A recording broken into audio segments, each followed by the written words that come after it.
Hello, my name is Myrna Millie Ortiz. And I'm Samantha Harris.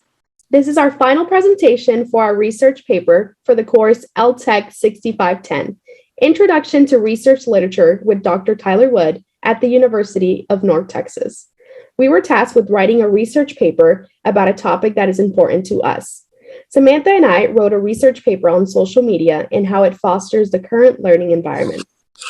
Social media is the most common interaction that we all have around us.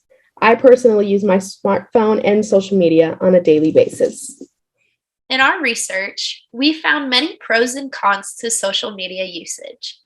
Zivnuska and co-authors in 2019 discovered that social media addiction led to negative relationships at home and at work. Conversely, Q and Rue in 2017 concluded that social media used in educational settings encouraged positive communication skills with sharing, connectivity, and socialization.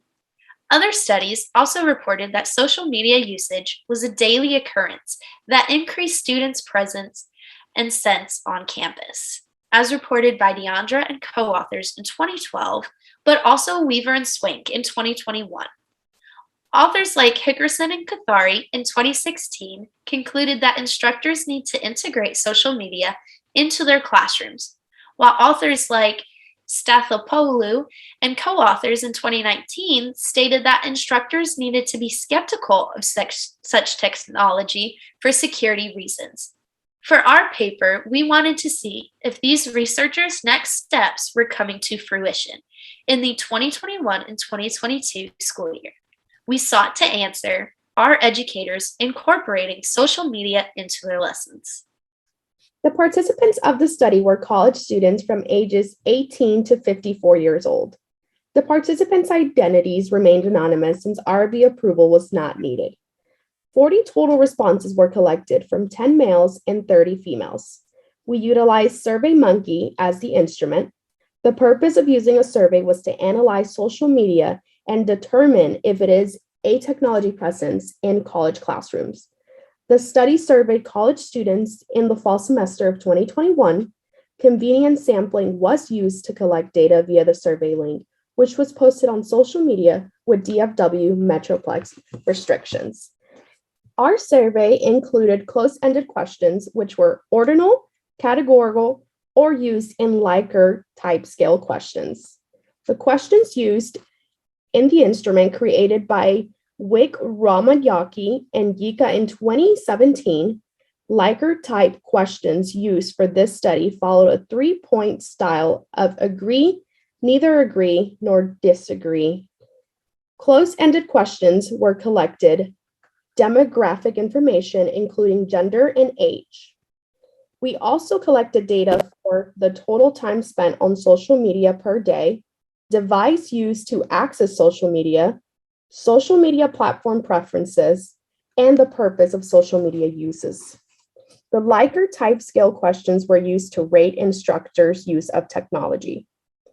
All data was entered into Google Sheets and analyzed for statistical formulas. The analysis involved a one sample t-test using a value of 2 for neutral responses, neither agree nor disagree, as the mean of reference. With our age range of 18 to 54, we found that 92.5% of our participants were identified as 18 to 24 years of age. We also found that a vast majority of our respondents, 92.5%, as shown in Table 3, stated they used social media more than 1 hour per day, which prior to this research and our data collection, we would have predicted such results, if not even higher. Overwhelmingly, we found that 100% of our participants selected a mobile device as what they use to access social media.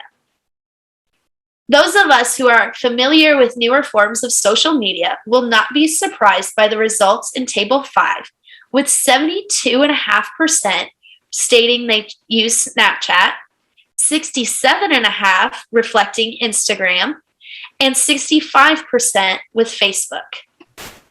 Table 6 shows 92.5% of our participants stated they use social media for watching, listening to online music, videos, and podcasts. A one-sample t-test using a value of 2 for neutral responses was used as the mean in our statistical analysis of social media use in teaching and learning settings, shown in Table 7. This meant that participants held... I was doing so good. It's okay. Just keep going. You're fine. Okay. So after I say the Table 7 thing, just cut it there. Yeah, no, I will. Okay. In response to the statement, my teachers use social media to conduct their lectures and practicals, we found this statistically insignificant. This meant that participants held a neutral attitude towards the statement, meaning they didn't agree nor disagree as a whole. Our other statements for this analysis: my teachers use internet and associated technology while teaching in class. My teachers and students regularly have online group discussions and video conferences about assignments and projects. And my teachers regularly encourage us to use e-learning materials available via social media. All 3 of these responses were statistically significant and concluded that the majority of participants held a positive attitude towards each variable. This meant that they agreed with all the statements. This paper summarizes and explains whether educators are incorporating social media into their teaching and learning methods. After concluding our research, it is evident by the student responses that there are high rates of social media being used in learning environments. The results demonstrated positive attitudes for 3 out of 4 statements of teacher integration of technology in the classroom.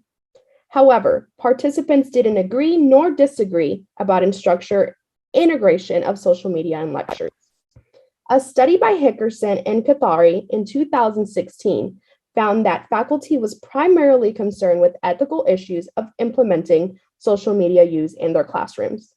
With how impactful social media is becoming nowadays, of course, it can be scary to think about the effect it can have on academia. Although social media can have a positive impact on learning, it can also have a damaging effect when it is used in the incorrect ways. It is crucial to take action and make sure social media is integrated the correct way to form better learning environments for future generations to come.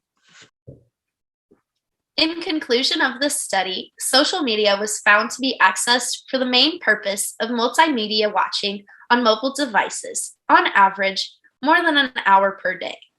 This leads to future questions of meeting the needs of the learners. With users interacting on social media through videos, educational means can be presented in the same format to meet the interests of the users. While previous studies supported this claim and the need for integration, this study found that instructors embedded other technologies into their instruction. However, there was no significance found for social media and testing. A future study we would be curious in pursuing would be defining our choices with more clarity to the purpose of the social media usage. Our broad terms like watching and listening to videos, music, and podcasts did not define the purpose behind those videos. Were students watching these for entertainment, or were they using them for educational purposes? We know the 4 statements we did statistical analysis on were specific for educational purposes, but future studies we would focus on the other questions. Thank you for watching our presentation. We learned a lot this semester about statistical analysis and how to accurately apply it to a study of our own. We still have a lot to learn, and it is our first paper, but it is one that we will definitely treasure.